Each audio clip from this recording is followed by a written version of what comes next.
Nah, berikutnya lagi adalah aliran produk yang kedua. Nah, kita tahu bahwa untuk aliran produk ini terkait dengan fisik. Ya, nah, di mana fisik ini tentunya sampai saat ini pun belum bisa tergantikan, dalam arti kalau aliran informasi bisa digantikan secara virtual. Tapi bagaimana dengan fisik barang?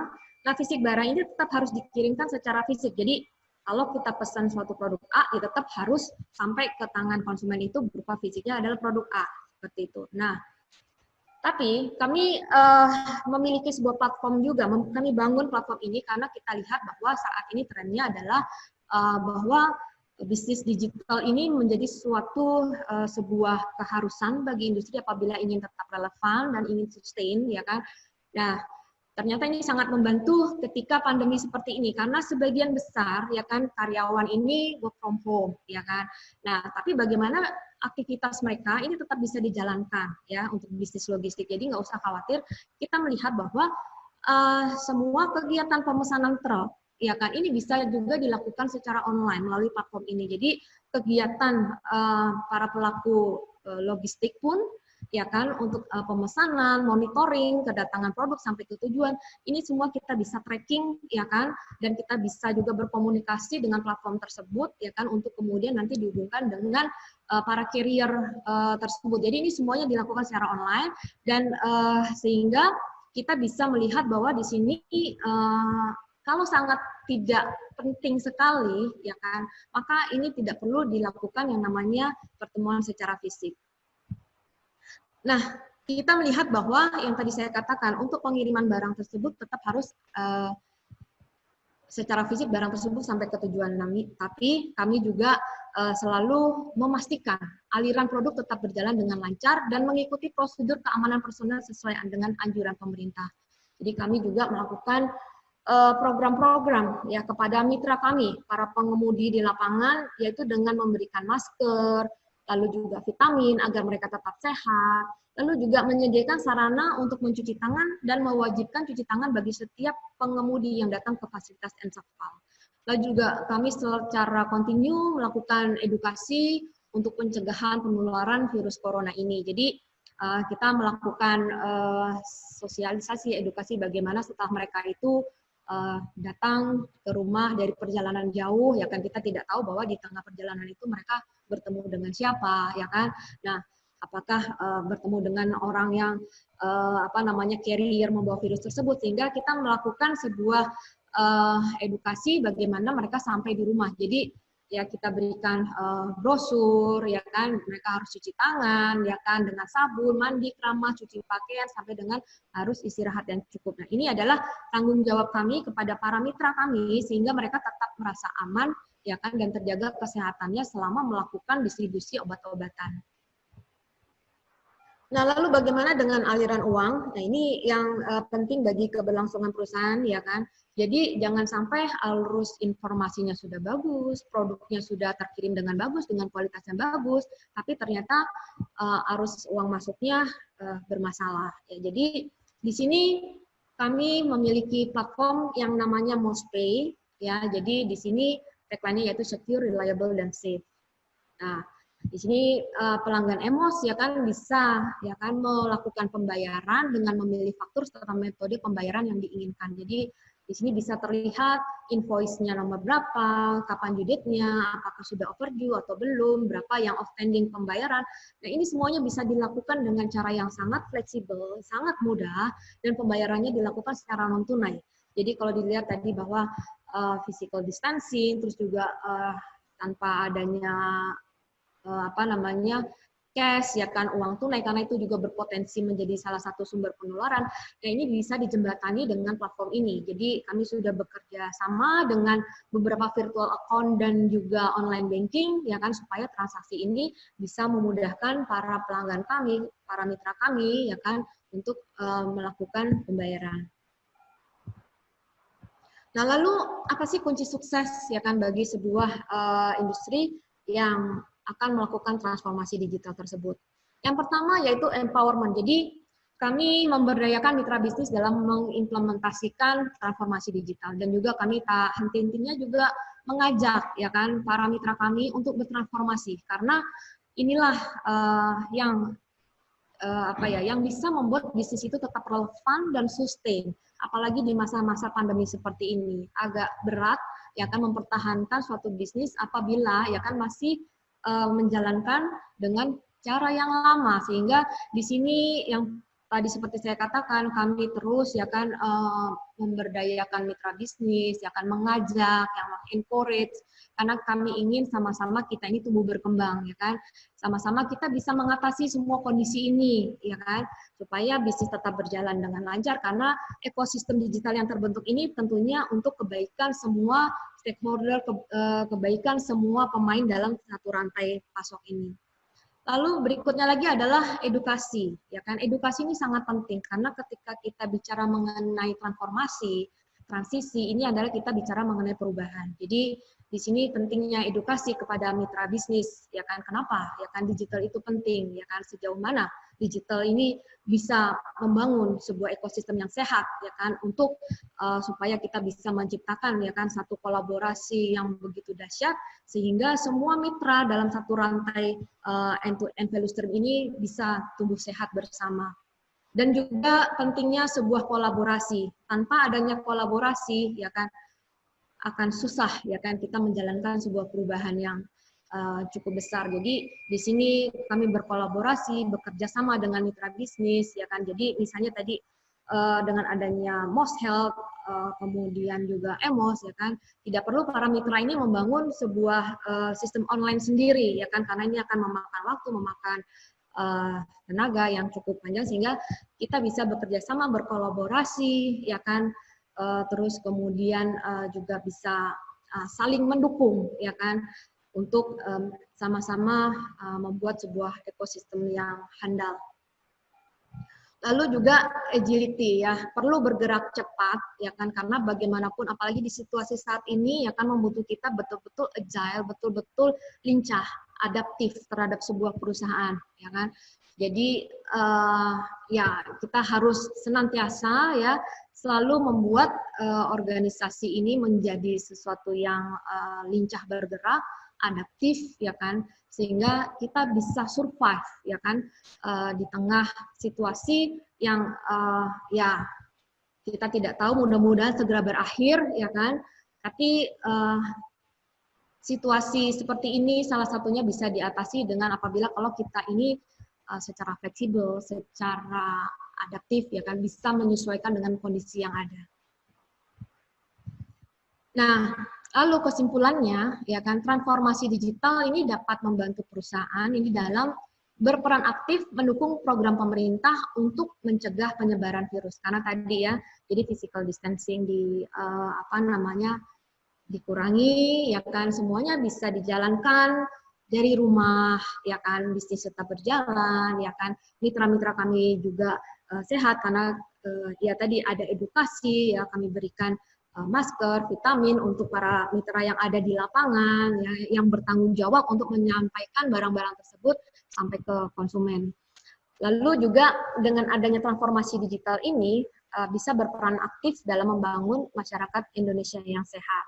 Lalu juga bisa beradaptasi dengan situasi di masa pandemi Corona COVID-19 ini. Sehingga yang sama-sama kita harapkan, tadi seperti pesan Ibu Ratna, ya kita bisa sama-sama ya mengatasi situasi ini, mengatasi corona, dan membuat bangsa Indonesia yang sehat. Oke, pemaparan dari saya rasa cukup sekian, dan terima kasih untuk waktunya. Webinar ini didukung oleh Mau punya bisnis apotek secara online? Ayo bergabung bersama Moz Health. Pelanggan Anda tetap bisa order walau sedang di rumah aja. Untuk informasi lebih lanjut, hubungi 0895 3531 09000. Download aplikasinya sekarang.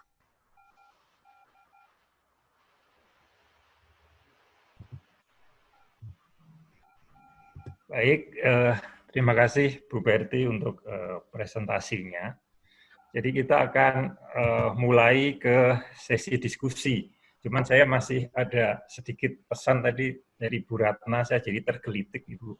Tadi Bu Ratna sudah mulai dengan pantun, nih saya sobat ambiar mau coba bales pantunnya Bu Ratna dulu nih, supaya nanti bisa kita saling berbalas pantun ya Bu ya. Mudah-mudahan pantunnya ini sesuai nih Bu.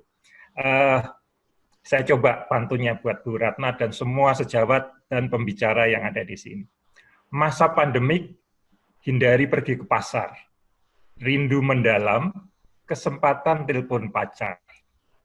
Gak perlu cemas, jadi sobat ambyar. Kalau mau cerdas, upgrade kompetensi lewat webinar. Ya, mudah-mudahan ini bisa menambah pantun buat kita semua. Baik, Bapak Ibu sekalian, kita akan masuk di acara diskusi. Jadi mungkin diskusinya akan coba saya lakukan 1 termin atau 2 termin. Jadi dalam 1 termin mungkin setiap pembicara akan saya berikan pertanyaan yang sudah dikumpulkan dari sejawat-sejawat semua. Jadi nanti bergilir dari Bu Maya, kemudian Bu Ratna, dan Bu Perti. Setelah 1 termin, kalau waktunya ada, kita berikan pertanyaan selanjutnya untuk dijawab sampai nanti kira-kira waktunya mencukupi. Kira-kira begitu, Ibu-Ibu sekalian ya. Kita mulai dari Bu Ratna. Ini ada beberapa pertanyaan yang akan kami sampaikan, Bu. Mungkin pertama adalah 2 pertanyaan dulu. Pertama, ini ada pertanyaan dari sejawat. Apakah boleh apoteker merepack hand sanitizer atau hand gel dari kemasan produsen yang kemasannya itu 5 liter atau 1 liter menjadi kemasan-kemasan kecil, misalnya 30, 60 liter untuk diperjualbelikan ke konsumen. Itu pertanyaan sejawat kita dari. Kemudian yang kedua, sekalian ada 2 pertanyaan, Bu. Ini sebenarnya 2 dan 3, tapi sepertinya mirip sehingga saya gabung. Pertanyaannya begini, apakah boleh mendaftarkan atau menotifikasi hand gel yang diproduksi rumahan? Sama juga pertanyaannya, apakah boleh mendaftarkan atau menotifikasikan produksi kosmetik yang produknya di rumahan? Nah, ini kira-kira 2 pertanyaan buat Bu Maya. Monggo, Bu. Ya, pertanyaan pertama yang tadi ya, apoteker apakah boleh merepack? Misalnya dia beli 5 liter, kemudian mau dipack kecil-kecil. Kalau itu produksi orang lain, itu tentu saja tidak boleh, Pak, kecuali dapat izin, dan itu pun harus dinotifikasi kembali. Jadi artinya yang 5 liter tadi kan sudah dapat notifikasi. Kemudian ketika dibuat kecil-kecil, yang kecil-kecil itu pun juga harus dinotifikasi lagi gitu. Jadi artinya kalau perusahaan tersebut mau merepack lagi, harus menotifikasi. Tapi kalau apoteker tadi kan konotasinya dia merepacknya di apotek. Nah itu kan bukan produksinya dia gitu loh. Jadi secara aturan tidak boleh. Mendingan bikin aja sendiri, di repack lagi kemudian didaftarkan. Tadi nyambung dengan yang rumahan nomor tadi 2, ya. Rumahan betul. boleh asal perizinannya itu dimungkinkan. Jadi begini, ada beberapa Pemda yang tidak memperbolehkan lingkungan rumah itu jadi industri, ada. Ya, tapi ada yang boleh. Nah, kalau di situ Badan POM tidak bisa ini ya, intervensi peraturan Pemda. Jadi ada daerah yang perumahannya itu tidak boleh untuk industri. Tapi kalau boleh ya silahkan, asal melakukan dengan mengimplementasikan cara produksi kosmetik yang baik. Itu kita ada kok, yang sederhana itu nanti aspeknya apa saja, cukup nanti kita audit, kemudian audit sederhana lah, kemudian kita berikan rekomendasi dapat memproduksi kosmetik. Kosmetik rumahan yang kecil-kecil, yang sampel hanya sabun, yang bisa dibikin sendiri, silahkan, nggak masalah, itu dinotifikasi. Toh notifikasi sekarang mudah, hanya dengan online ya, dari websitenya www.notifcost.pom.id .go.id, udah buka di situ, semua persyaratan ada, bisa dibaca di situ. Kemudian ya tadi kalau itu bukan punya dia, nanti bagaimana kita bisa mengetahui kualitas dari produk tersebut, kemudian juga keamanannya, COA-nya bagaimana, kan kita nggak tahu. Nah, sebaiknya ya memang tidak boleh merepack punya orang lain. Jadi sebaiknya bikin aja sendiri, didaftar sendiri, atas nama sendiri, itu kan lebih bagus gitu Pak. Jadi saya rangkum itu ya Pak jawabannya. Ya, Makasih. betul. Terima kasih Bu Maya, jelas sekali pertanyaannya. Jadi kalau yang pertama tadi mereprek produk orang itu tidak diperbolehkan karena yaitu merek orang. Lebih baik bikin sendiri karena persyaratannya lebih dimudahkan dan memang lebih baik jadi miliknya sendiri, didaftarkan sendiri. Baik, terima kasih Bu Maya. Kemudian yang kedua ini ke Bu Ratna. Bu Ratna ini memang ada banyak pertanyaan tentang yang tadi pemeriksaan sarana secara online. Ini memang hal yang menarik. Ada juga pertanyaan yang pertama yang simpel. Kalau timnya Bu Ratna mau inspeksi kan biasanya mendadak gitu kan. Nah kalau mendadak kan bisa langsung di depan pintu langsung masuk. Nah tapi kalau online kan nggak bisa mendadak Bu, kalau komputernya ditutup. Nah ini mungkin salah satu pertanyaan yang simpel tapi itu kalau pemeriksaan mendadak apakah memang harus seperti itu, tiba-tiba pemberitahuan dulu, diberikan pemberitahuan dulu atau tidak, mungkin secara surat atau seperti siapa prosesnya, karena kan kalau datang kan langsung datang ke pintu Bu, kalau ini kan online seperti itu misalnya. Kemudian yang kedua ditanyakan, kalau setelah close meeting, apakah akan ada pemeriksaan secara langsung? Jadi pertanyaannya setelah selesai pemeriksaan sarana secara online, kemudian close meeting, apakah ada pemeriksaan langsung atau memang sudah diberikan sertifikasinya saat itu juga, misalnya. Nah ini pertanyaan, atau mungkin kalau saya perjelas, mungkin apakah selalu harus ada akan bisa keluar sertifikasi, kapan harus diperiksa lagi sasarannya, mungkin seperti itu Bu. Sementara itu dulu Bu, nanti yang lain ada saya sampaikan. Terima kasih Bu Ratna, monggo. Ya, terima kasih Pak Pre. Baik, tadi terkait dengan pertanyaan inspeksi ya. Inspeksi biasanya Badan POM akan datang mendadak begitu ya. Tentu kalau untuk online ini, Badan POM tidak bisa mendadak, kita berikan waktu. Biasanya kita akan bersurat terlebih dulu, kemudian nanti kita akan minta dokumen-dokumen apa saja yang kami perlukan. Nah, itu kemudian nanti perlu di-download terlebih dahulu. Biasanya sehari sebelum pemeriksaan melalui online, itu sudah harus di-download terlebih dahulu. Sehingga nanti tim kami, inspektur, akan mengevaluasi dokumen-dokumen yang sudah diberikan tadi, kemudian pada tanggal yang sudah ditetapkan, akan dilakukan pertemuan dua belah pihak, nanti secara online ya. Di situ akan membahas dokumen-dokumen yang sebelumnya sudah disubmit. Apakah memang ada kekurangan atau ada yang perlu dilengkapi. Nah ini yang akan disampaikan pada saat desktop inspection bertemu bersama begitu. Jadi memang ada jeda waktu, ada berbeda dengan inspeksi yang tatap muka langsung begitu ya. Kemudian untuk yang kedua, pertanyaan kedua tentang kalau sudah close kapal, apakah akan diinspeksi kembali? Tentu kalau sudah ada, kalau kapalnya belum lengkap, tentu akan kita minta melengkapi dulu. Tapi belum tentu kita akan inspeksi, tidak selalu harus inspeksi. Ya, inspeksi itu tahapannya kalau sertifikasi CDOB harusnya setelah pembayaran PNBP baru kemudian kita akan meninjau lokasi. Jadi kalau sudah ditinjau lokasinya, kemudian kita berikan KAPA untuk koreksi temuan, itu yang harus dilengkapi. Kalau sudah close KAPA-nya, tinggal nanti kita akan rekomendasikan untuk penerbitan sertifikasi CDOB. Dan berapa lama waktu untuk penerbitan sertifikasi CDOB? Sekarang dengan adanya tanda tangan elektronik, kita bisa cuma 4 hari kerja. Demikian Pak Pre.